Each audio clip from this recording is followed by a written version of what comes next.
Defining Ethernet standards.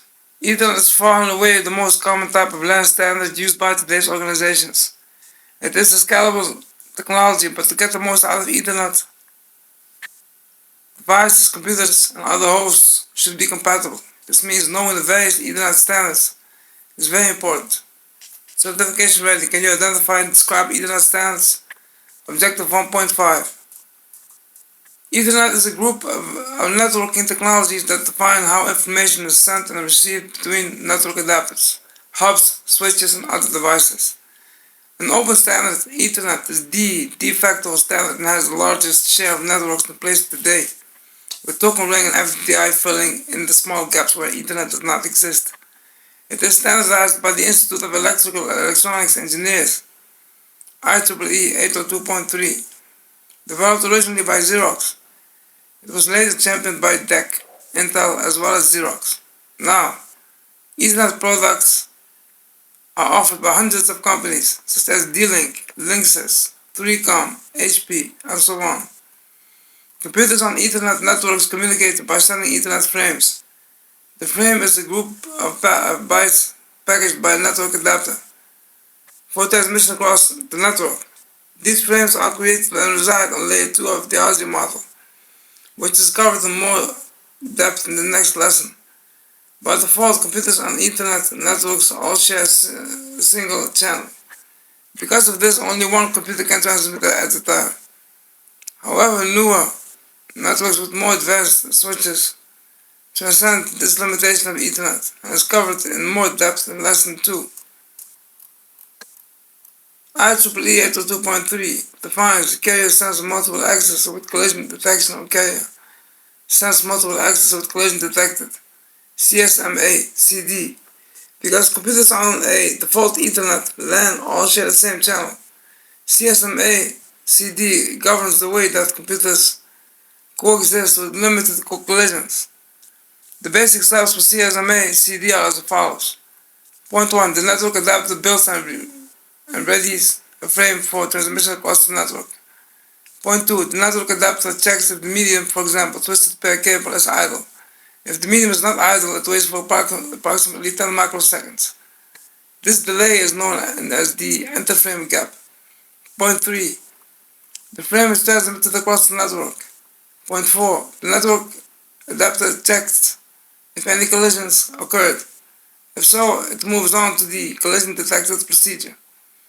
Point 5. The network adapter resets any retransmission or counters, if necessary, and ends the transmission of the frame. If a collision was detected in step 4, another procedure called the collision detected procedure is employed. The network adapter continues transmission until the minimum packet time is reached, known as a jam signal. This ensures that all receivers have detected the collision. Point 2. The network adapter increments the retransmission counter. Point 3. The network adapter checks if the maximum number of transmission attempts was reached. If it was, the network adapter aborts its transmission. Point 4. The network adapter calculates and weights a random back-off period based on the number of collisions detected. Finally, the network adapter starts the original procedure at step 1 of the CSMA phase of the CSMA CD process. If an organization utilizes wireless Ethernet carrier sense multiple access with collision avoidance, CSMA CA is employed.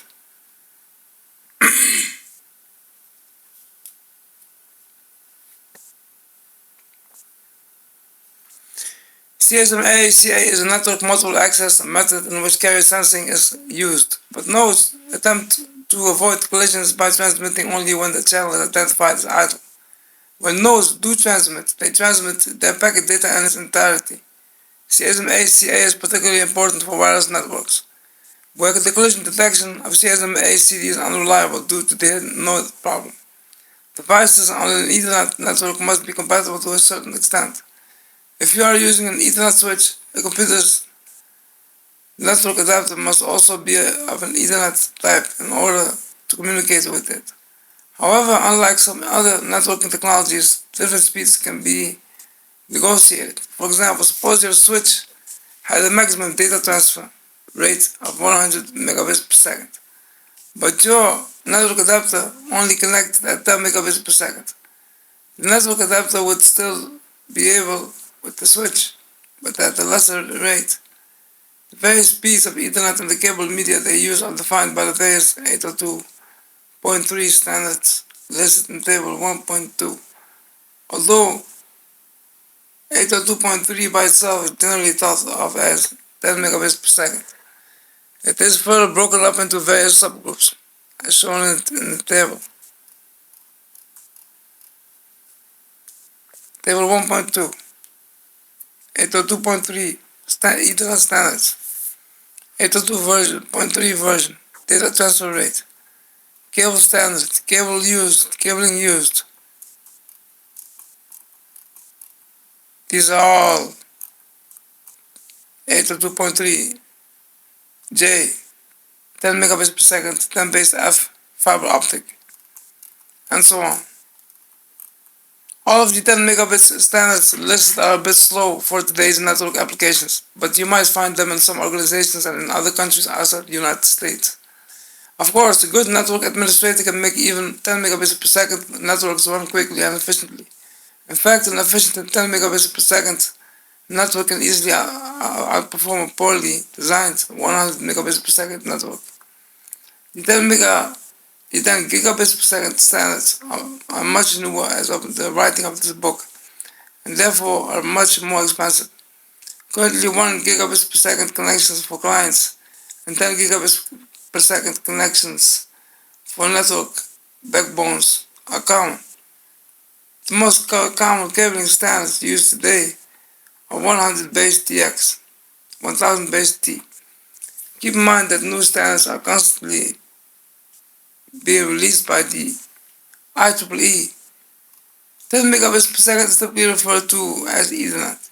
100 megabits per second is known as fast Ethernet. And 1 gigabit per second is known as gigabit Ethernet.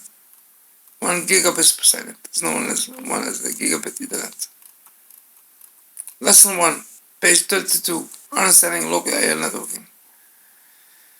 Identifying the differences between client server and peer-to-peer. Most of today's networks are distributed. This means that CPU-powered applications are not centralized, but instead every host has a CPU, and every host can run programs that connect to other computers. The most common types of distributed networks are client, server, and peer-to-peer. It is important to know the differences between these so you can decide which technology is best for any given customer scenario. The older type of computing was known as centralized computing. This was the case during the days of the mainframe, where there was one supercomputer and the rest of the devices that connected to the supercomputer were known as terminals, or dumb terminals. There was typically a keyboard and display with no processing power. Today's computing is known as distributed computing and is used for both client, server, and peer-to-peer networks.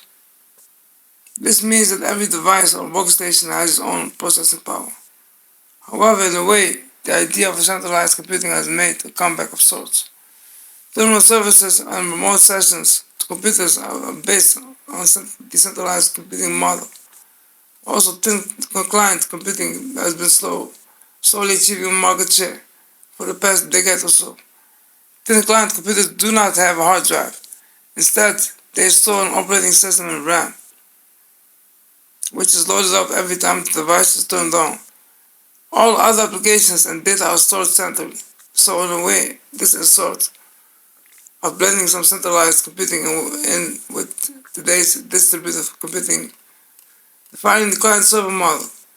The client-server model is an architecture that distributes applications between servers, such as Windows Server 2016 and client computers such as Windows 8, 8.1 or Windows 10. It also distributes the necessary processing power. It is extremely common in today's LAN, as with most applications that an average user would utilize when connecting to the internet. For example, when users first come into work, they typically log on to the network. Chances are this is a client-server network.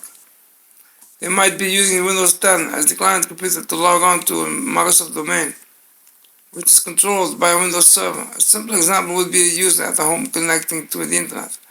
When a user wants to go to a website such as Bing, or the user opens a web browser and types http://www.bing.com/ or one of the many shortcuts. The web browser is the client application. Bing's web server is obviously the server. It serves the web pages filled with highly functional HTML code.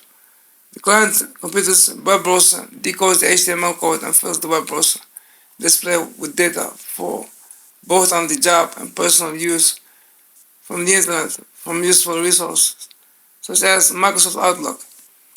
Outlook is the client application that connects to a mail server, most likely an SMTP server, perhaps run by a Microsoft Exchange server. The examples are endless, but client-server is not the end all when it comes to networking. Sometimes it is more efficient to not use a server, particularly with a very small number of users. Identifying network topologies and standards. Here are some examples of usages for servers. File server. File server stores files for computers to share. The connection to a file server could be made by browsing, by mapping a network drive, by connecting in the command line, or by connecting with an FTP client. The latter would require special FTP server software to be installed and configured on the file server. By default, Windows Server 2008 and newer can be file server right out of the box. Print server. The print server controls printers that can be connected directly to the server, or and more commonly are connected to the network. The print server can control starting, destarting, and stopping of documents, as well as concepts such as pooling, printer pooling, ports, and much more. By default, Windows Server 2008 and newer can also be print servers right out of the box. Database server. Database server houses a relational database, one that is made up of one or more files. SQL databases fall into this category. They would require special software such as Microsoft SQL Server.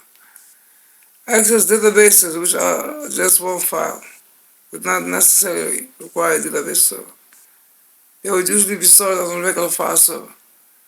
Network controller. A network controller is a server, such as a Microsoft domain controller that oversees user accounts, computer accounts, network time, and the general well-being of the entire domain of computers and users. Windows Server 2016 servers can be domain controllers, but they need to be promoted to that status. By default, the Windows Server operating system is not a controller. Network controller operating systems are also referred to as network operating systems, NOS. Messaging server, this category is enormous. Providing simple services alone would make this a full-time job, but you have to add in fax servers, instant messaging, collaborative and other types of messaging servers. For Windows Server to control email, special software known as Exchange Server needs to be loaded in addition to the operating system. Web server, then you got, I'm gonna quit. I'm gonna stop reading, but you got the web server, it's the IP-based server, and yeah, that was it. That was it. Then understanding new operating systems is the next topic. Page 34, inshallah, we're going to proceed with that in about an half hour. What's more? Tomorrow we'll see. We'll see what we'll do.